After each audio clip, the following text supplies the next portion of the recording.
Kita ke kota Palembang. Keberangkatan langsung calon jemaah umroh asal Sumsel langsung dari Bandara SMB 2 saat ini masih dalam proses. Pasalnya maskapai tengah menghitung ulang jumlah penumpang ke luar negeri, khususnya umroh ke Tanah Suci.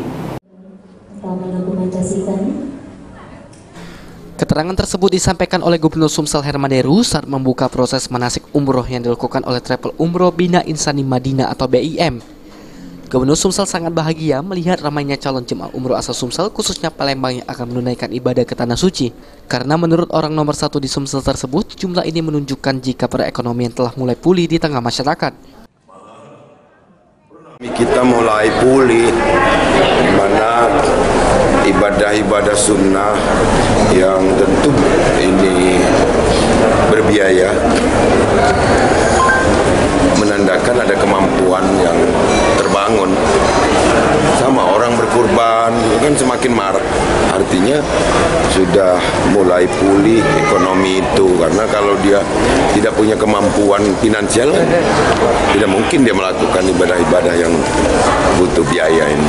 Pak, ada kemungkinan kita Pak mengusulkan untuk menerbangkan langsung umroh? Sudah dalam proses, tapi sekarang ini persoalannya adalah di maskapainya.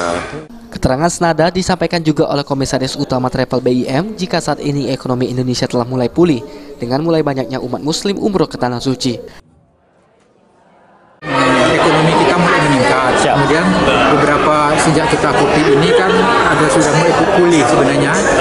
Bahkan saya melihat dulu di Turki, di Madinah September yang lalu, bahwa di sana sudah betul-betul normal. Nggak ada lagi pakai masker di sana dulu, di Turki, di Madinah. Berarti saya tanya, ini kemana ini sudah? Bahwa COVID sudah habis dan kita membuka seperti dulu lagi. Nah, oleh karena itu, saya lihat pengaruhnya bahwa motivasi, walaupun saya lihat ya, ada yang biasa-biasa saja, tapi dia termotivasi untuk berangkat umroh. Nah, ini Pelaksanaan umroh yang dilakukan oleh Travel Bina Insani Mandiri ini sendiri akan dilakukan selama 11 hari.